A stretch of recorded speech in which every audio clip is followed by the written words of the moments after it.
Hello and welcome to the journal. Today we're in the Western Wall tunnels.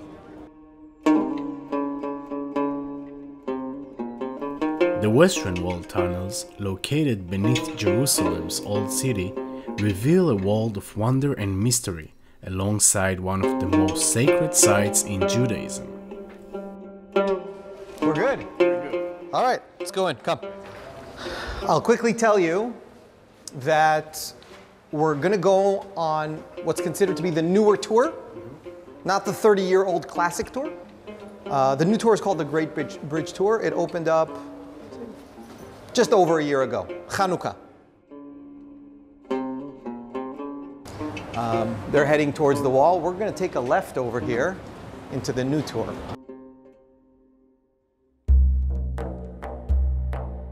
Okay, we're standing not far from a very famous mountain called Mount Moriah, which is located about 100 meters to the east of us.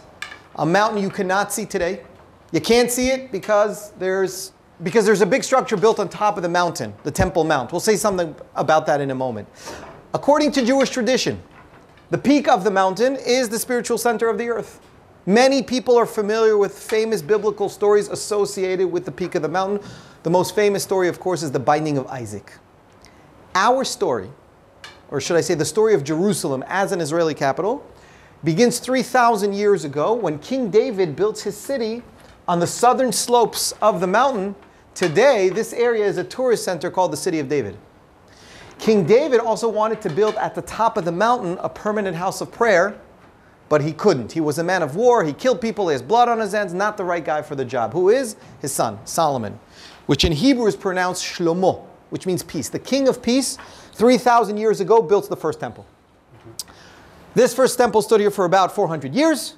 And that means 2,600 years ago, the Babylonians, under the rule of Nebuchadnezzar, conquered the city, destroy the first temple, banish the Jews into exile.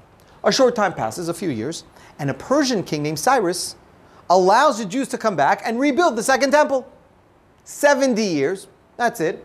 70 years after the destruction of the first temple, the Jews complete building the second one. And this means that the elderly, the seniors, those who were 80, 90 years old, when they saw the second temple finally built, you would think they would be happy, right? They weren't. They cried. Why? They remembered when they were children, they saw the first temple. It was much more impressive. Right. The second temple that was built here was built by the poor people who came back from Babylon. 70 years after. Yeah. So it's not as beautiful. If you open the Bible, you'll see a story about a prophet living during those days. His name was Haggai. And he tries to comfort the people. He tells them, don't worry. Eventually, this second temple is going to be even more splendid, more glorious than the first one. Okay? He forgot to mention a very important detail. Okay? It's not going to happen in their lifetime. So but what he doesn't tell them that they're not going to get a chance to see it. It's not going to happen in their lifetime. When does it happen? Let's tell the story of the Western Wall. You just saw a moment ago outside. 2,000 years ago, towards the end of the Second Temple era, a famous king comes into power here. His name's Herod. And he's the representative of the Roman Empire, and he wants to appear as a kind. No, he didn't really care about that. He wants the Jews living here not to rebel against him. Okay? Now, what could King Herod do for the Jews to appease them? Take the small temple that you see on the screen now, look at it, because he takes that small thing and turns it into that. That's a big difference. It's a huge difference. Yeah. And the white part that you see lighting up now, that's the Western Wall you see outside today. About 10% out of the entire actual wall. How big is the original Temple Mount? 250 meters by 500 meters. You could fit in there close to 25 soccer fields. And you'll also notice all along the Temple Mount, at the bottom, there's a street. Right. This used to be the main marketplace of the city. All along the street, you need to imagine shops, shops, shops, shops. I like calling it the original Wall Street. Mm-hmm. It doesn't last for long. Why? In the year 70, almost 2,000 years ago, a Roman general named Titus conquers the city. And what does he do to the temple? Take a look again up there. He destroys it. Jerusalem goes up in flames, the city burns, the temple is destroyed. 1,300 years ago, the Muslims come here. They sanctify the city to the Islam and build a famous structure you all see outside today, the Golden Dome, the Dome of the Rock. Right. 800 years ago, the Mamluks came here. They were also devoted Muslims, and they don't want to live down here in the valley and climb up to the mosque, the Al-Aqsa Mosque, 5 times a day like a yo-yo. They fill in the entire valley with a system of arches and vaults. Above the system, they built their street, they built their houses. They create what we call today the Muslim quarter in the old city. You could see the Muslim quarter today covers most of the wall, right? Actually, just a few years ago, the whole wall was covered. Why is it we have a portion outside that's not covered by houses today? Because 55 years ago, that's it, after the 6-day war, Jerusalem's municipality removed some of the houses. Take a look at the houses. They remove the houses and they create what we know today as the plaza. Now, to understand the tour, we're about to go down. We're going to zoom out. Okay, something's about to change on the screen. Take a look. Did you see that street being added? Let's do it again just to make sure. That street is above our heads right now. It's one of the markets in the Muslim quarter. People are walking above us. Right. This street does reach one of the entrances to the Temple Mount. But 2,000 years ago, this street used to be a bridge. Hence the Great Bridge Tour. Alongside the bridge, you could see a structure. We're going to zoom in. We are standing exactly where the circle is pointing. Underneath that arch, above our heads, there is an arch. Okay? We're in that arch. And what we're going to do is go down into this structure and walk through a few of its rooms. And I'll tell you the story once we're down there. Who built the structure, who used it, what was the purpose, the whole spiel down there. The last thing I want to show you is what we're going to be walking. So we're going to be walking along the green line. Pretty much, we will reach eventually the Western Wall, places of the Western Wall that have been exposed just recently. Coming back, we'll be walking from behind you over there, so it's pretty much a round trip. And that's 3,000 years in 10 minutes. Slowly walking down.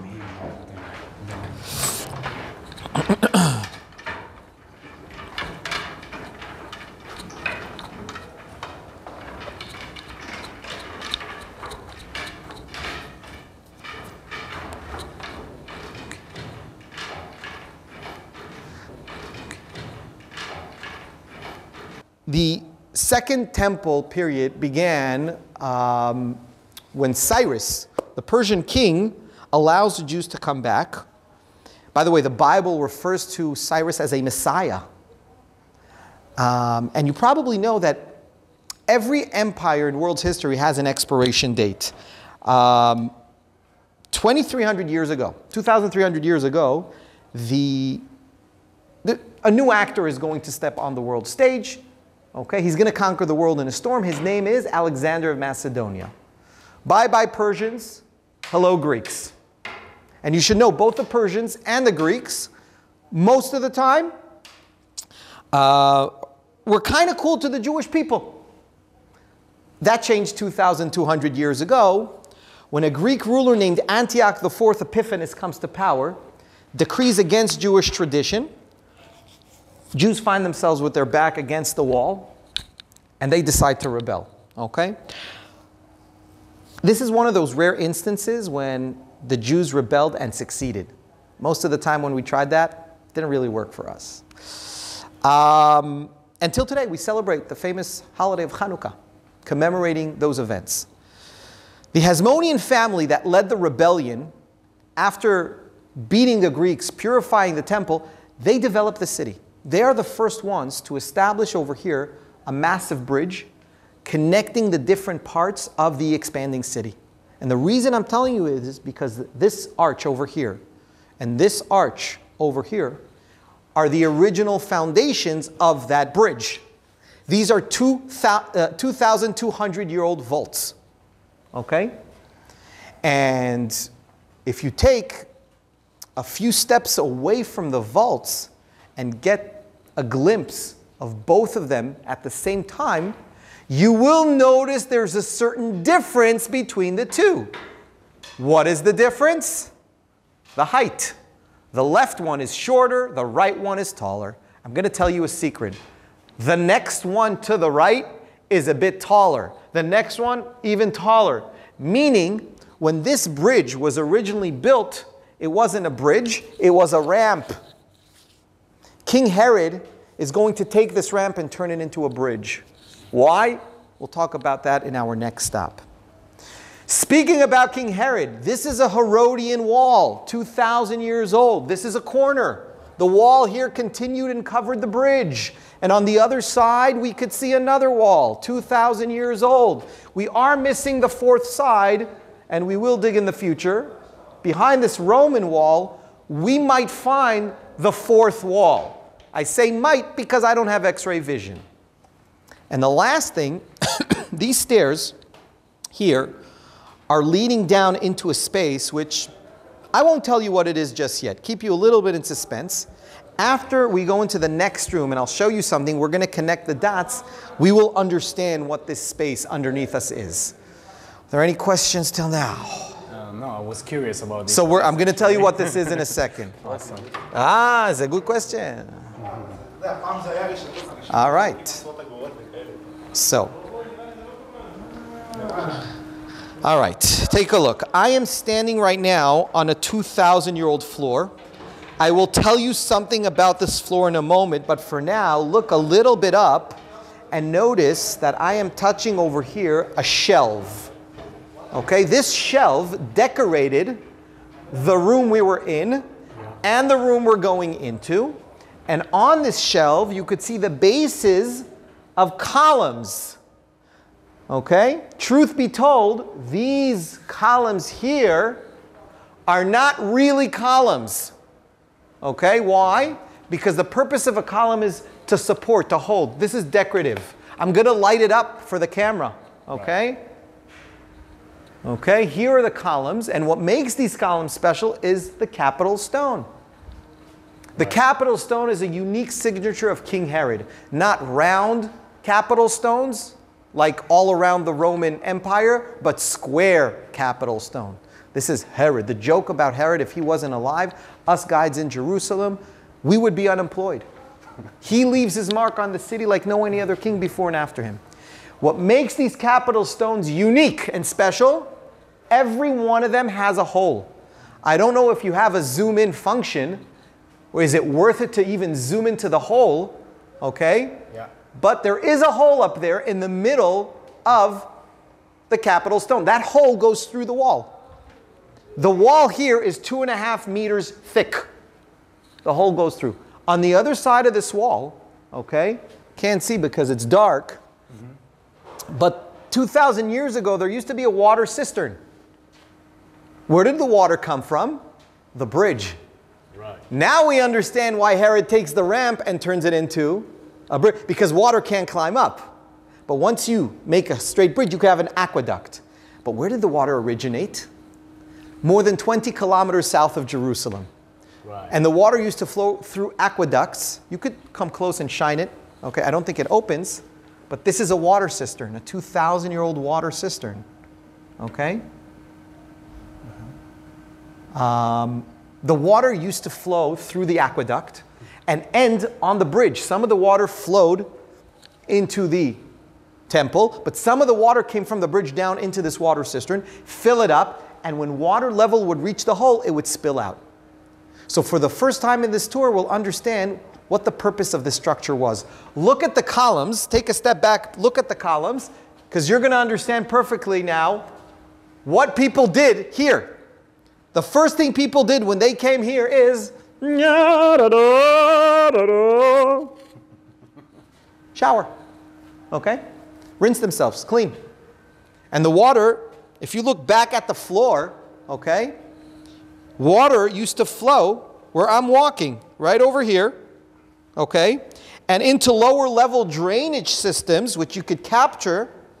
That's not accessible to us. That's accessible only to the archaeologists. Maybe one day. And eventually the water flowed out of the city. Went down here and out of the city.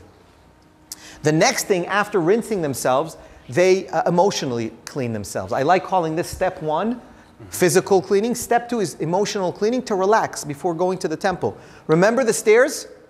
That's a relaxation bath. Right. There was also a bath here underneath this modern floor. These two rooms are identical in size, shape, and decorative elements. Okay? And this big stone leaning against the wall, we found many in Jerusalem. We know what these stones are. These are safe guardrails to prevent people from falling in the water. Where did we find this stone? You see one side is round and one side is... By the way, our policy over here is, if you could pick it up, you could take it home. Where did we find the stone? Take a look. Remember the shape, round and straight. Come here, I want to show you. Come here. Look at the wall and notice inside the wall there's an indentation. Right. One side is round. So the stone is here. Yeah. Now I don't know if the stone reached here, here, or here. I don't know where it ended. I know the stone did not reach the wall. There's no indentation.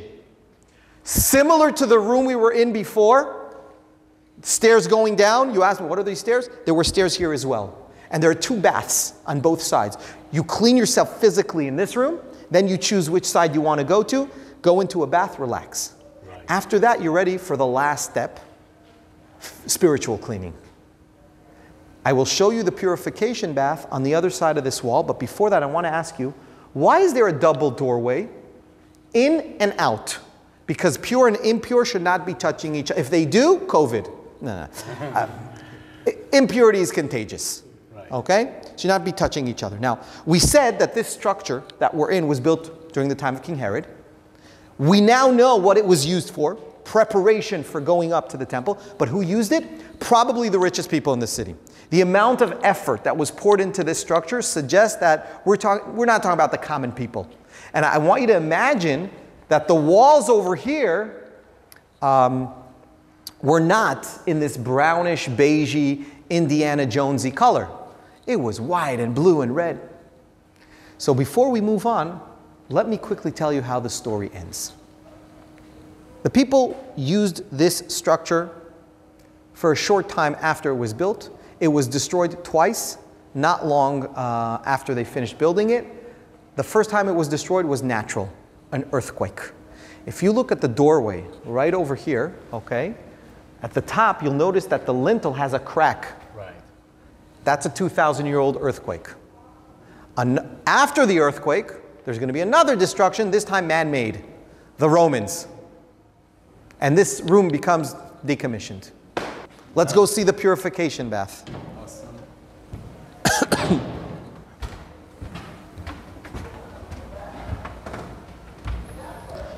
All right, take a look over here. This rectangular shaped bath is a purification bath. And that means back in the day it was filled with water. Where did the water come from? The bridge. Behind this white wall, there are two more arches much higher up, and in between there's a gutter for water to come down. Okay? What makes a purification bath special, not just a regular bath? The water coming in it comes from a natural source like rain, river, a spring. You can't have someone taking buckets and pouring it in. That's not good. You have to connect it to a natural source. We are standing underneath one arch before the last one. The next one, reaching the western wall, we won't see it from the tunnels. When you go outside to the plaza, you will have an option to go down to the men's side and turn left into the indoor part. And eventually you'll find yourselves underneath that last arch. Okay? I will tell you one last thing. We can't see it from here, sadly, but there's another 2,000-year-old bath on the other side of this wall over here. Pointless to film it because you can't see it, but it has water. It has water. Really? And I'm so sad I can't. This white wall was put here a week ago. Oh. A week ago. We missed the... Yes. And it's not going to stay here for long, but they're in some construction. Will it come again? Yeah, so I'm so sorry. No worries. But it's really cool to see it because it's water. It's clean water. It's not sterile water. I tell people don't drink from it. Yeah. Yeah. So. And it doesn't come from the bridge. It comes from rainwater that seeps through the Muslim quarter. Come. We're going to see the western wall now.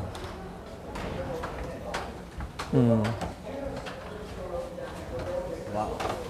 Welcome back to the western wall. The same western wall you see outside This is the continuation. We're standing a little bit lower. And that means we're standing underneath the plaza, the men's side of the plaza, the indoor part of the men's side of the plaza.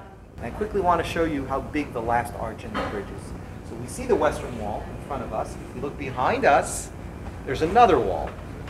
That's the distance that the arch has to go. The reason the last arch is so big relative to all the rest is because the marketplace is below us.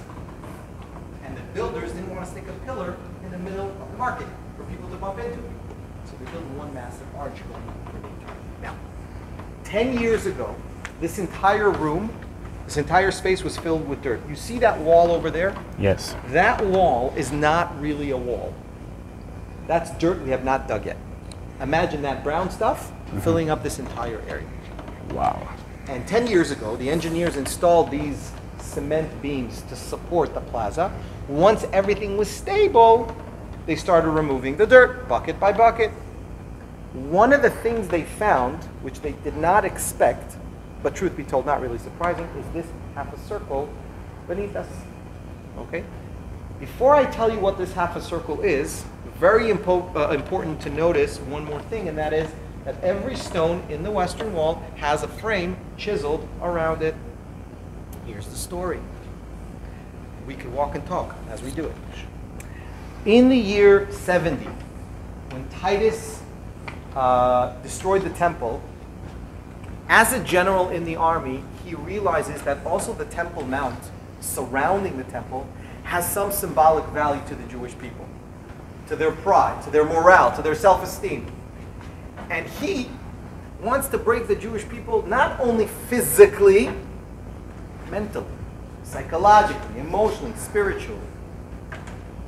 Imagine Roman soldiers standing way above us on the Temple Mount floor, pushing western wall stones from the wall down to the street below us. Stone after stone, row after row. They come crashing down, exploding on impact, piling up. Okay. 60 years later, the Jews rebel against the Romans again. This time it's going to be called the Bar Kokhba Rebellion. Again, not successful. And Caesar Hadrian is sick and tired that the Jewish people are rebelling against the Romans every few years. He decides, new law, Jews in Jerusalem are not allowed anymore. All Jews are kicked out. Okay? He decides to establish here in the city an idol-worshipping pagan one. He even changes Jerusalem's name. Not Jerusalem anymore. A new name, a Roman name. Ilia Capitolina. He changes the name of Israel to Palestina. So it's no surprise to find here structures from that time. And one example is this half a circle. This half a circle is the bottom part of a theater. Just imagine seats going up towards the wall, seats going up towards us, towards the western wall, and seats going up all the way in the other direction. We have 180 degrees. Between the 200 to 300 people could sit here, okay? See a show, a lecture, some kind of a performance. Some of them, by the way, sitting where we're standing right now, could even lean against the western wall. Okay? Just lean their back. Now the big question is, what material the Caesar Hadrian builders use to construct this theater? The answer is very simple. It's hiding below us. Western wall stones that were knocked down are used to erect this theater. Right over here, underneath us, there's a stone. And you could see something familiar. On the edge, there's a frame. Herod's fingerprint. Titus destroyed the Temple Mount. 60 years later, the builders, the Roman builders, use these stones to become the support for Roman bottoms. And this is a tragedy. But our sages teach us that even when catastrophe happens, try and look deeper and find the light. There's a silver lining here, okay? When Hadrian is so intense, so urging to kick every Jewish person out of the city and erase Jewish presence, his builders respond simply, we're going to cover everything. You won't have to see Jewish presence here anymore. And I'm thinking to myself, thank God that both Hadrian and his builders weren't archaeologists. When they cover, okay, the thing they actually do is preserve and keep and safekeep. And when we peel off this Roman layer, the theater, underneath we have hundreds of years of Israeli, Jewish, Hebrew culture emerging, okay? Whether it's pottery, whether it's Hebrew texts. Underneath that, hundreds of years of First Temple period Jewish culture, okay? 1,000 years of archaeology just waiting to be unearthed.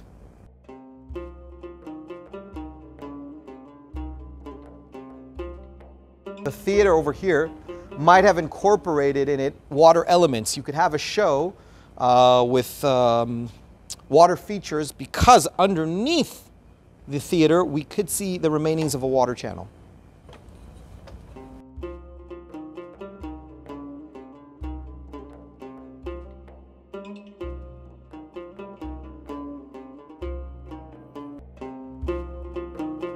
This is a kind of zoom in to what we did.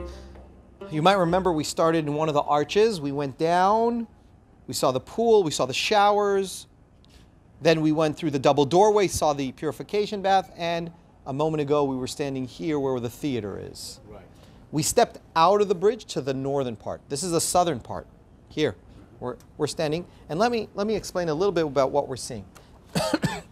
Anything you see along the model over here, outside of the Temple Mount, is based on archaeology. Whether it's the bridge, the structure, even the street. You can even see the Robinson's Arch. Anything you see on the other side of the wall in the Temple Mount is not based on archaeology because we never conducted archaeological dig. Now if you ask me, how do you know how things look like? Historical texts. We have many sources describing how things looked like here back in the day. Cross-reference all these sources, you have a pretty good understanding of how things looked like. Now, why is the Western Wall the important wall? The Western Wall is the closest wall to the Holy of Holies, the most inner room in the temple, behind the white wall. Okay? Today, the Western Wall that we see outside today is the orange lights, right over here. This is 10% out of the entire actual Western Wall. Now, looking at the white temple in the middle, from this angle that you're seeing it, it seems like someone built the temple crooked on an angle. Okay? There you go. If you do it like that, you suddenly see that the temple is not built straight, but it's kind of like, someone moved it a little bit. But the truth is, the temple is not crooked, because they knew how to measure north, south, east, west perfectly, and when they built the temple, they built it accordingly. The temple's not crooked. What is crooked? All the rest. What? Herod, the perfectionist, builds a crooked Temple Mount? And the answer is yeah, because it doesn't matter how much of a megalomaniac you are, nature is always stronger than man. I'll explain. In the beginning of the tour, we said over here there's a mountain, Mount Moriah. Here, where usually people sit, okay, there's another mountain, Mount Zion, and in between these two mountains there's a valley. If the Temple Mount was built on the appropriate angle, part of the Western Wall would be penetrating the valley and climbing up the opposite mountain. And that is too much of a hassle for King Herod. What does he do? Changes the angle of the Temple Mount to fit the topography. Okay? What you could see now is how things look like along the Western Wall today.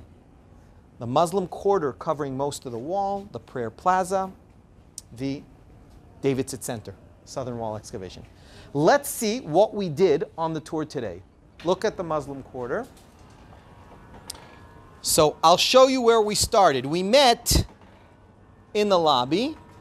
We walked in through a corridor and actually started the tour in this room with the big screen.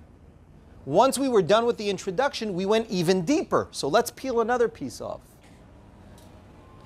When we came down to this room, we saw the two arches. Then we saw the rooms with the showers and the water cistern. The third room of the complex that was built alongside the bridge, the purification bath, and the theater. We're now here.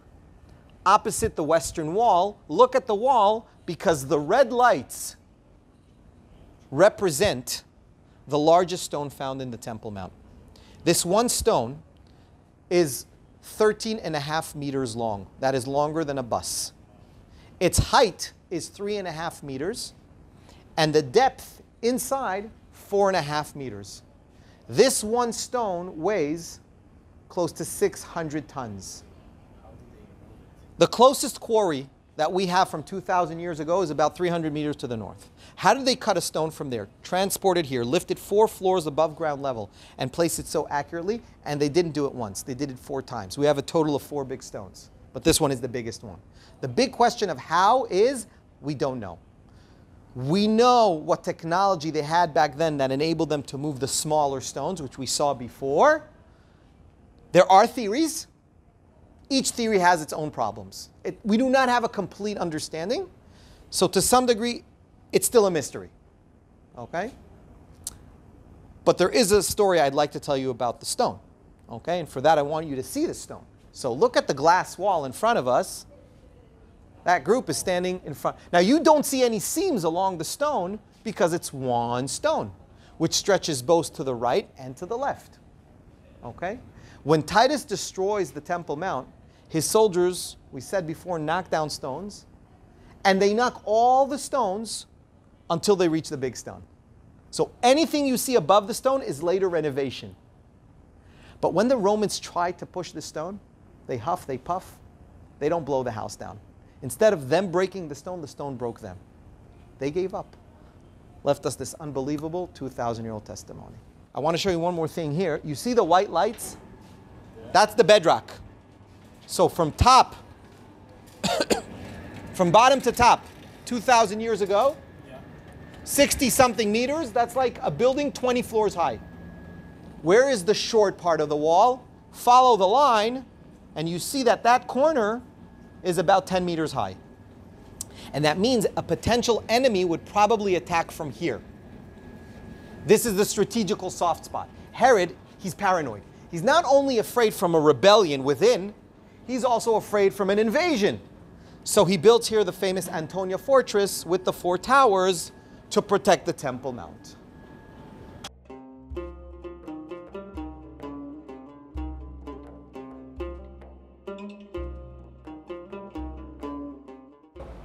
The big stone starts here. This is a seam. Remember the frame? Right. And if you go 13.5 meters, you'll get to the other side.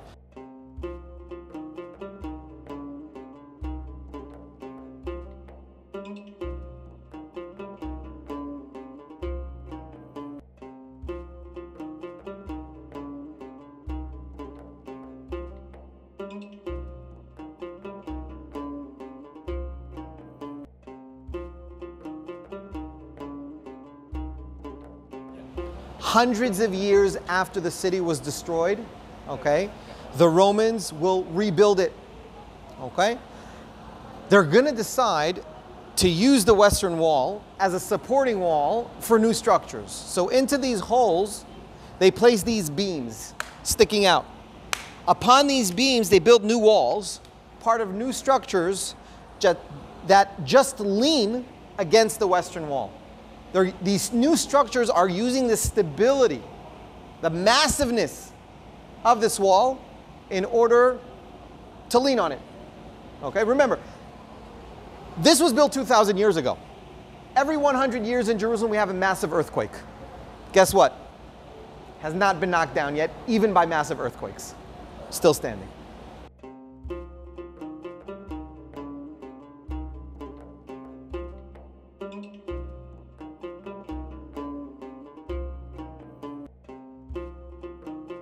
This is the closest you could get to the Holy of Holies. Okay? 90 meters and up, you're underneath the Golden Dome. 90 meters. Where the first and second temple used to stand.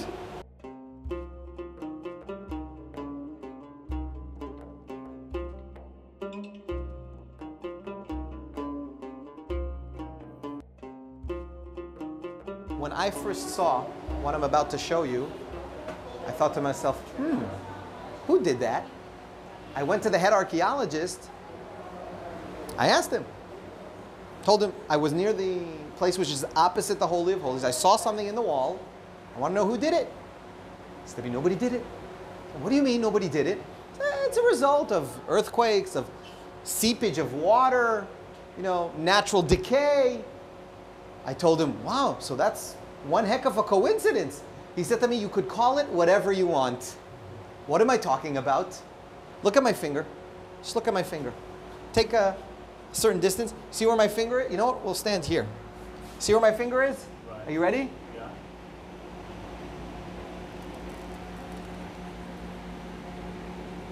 Somebody cut it through.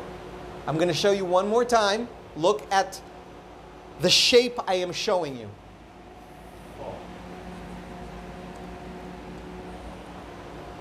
What are you looking at? What is this shape? Israel state. Israel? The map of Israel. Cool, huh? Wow, nice.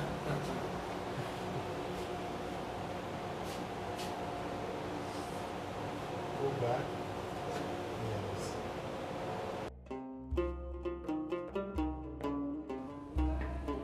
All right. This is a synagogue that is active during the weekends. Anybody's welcome. Okay? The state of Israel welcomes whoever wants to join the services here. Okay?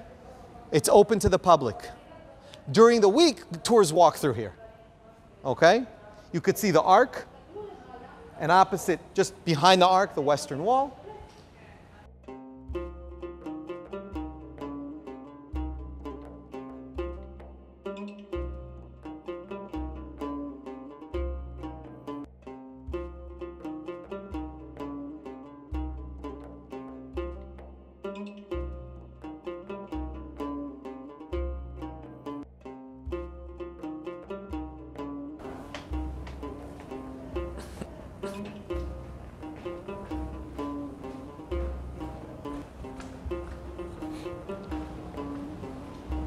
Today, if a woman wants to pray, not in the sun, not in the rain, she can come to the lobby, walk in, say she's going to the women's section.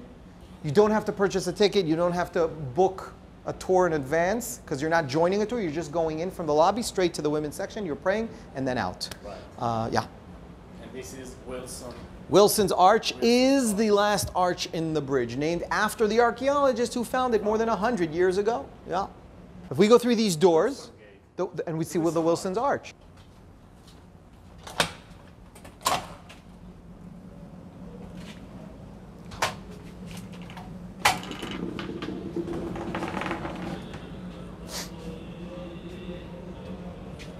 Yeah. Come. Take a look above us. It starts here. It goes over to that side.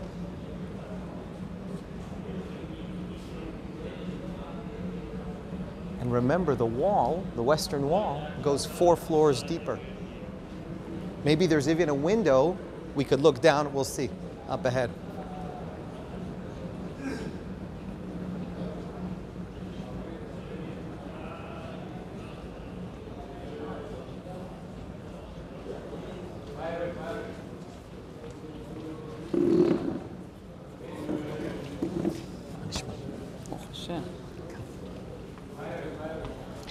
And this is still not the bottom.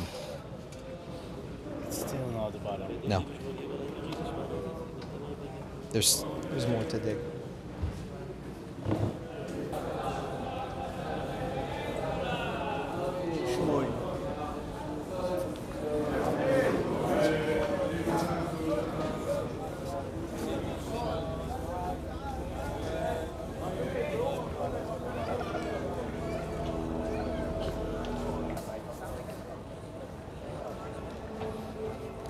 And now we're back at where we started, the lobby to the Western Wall tunnels.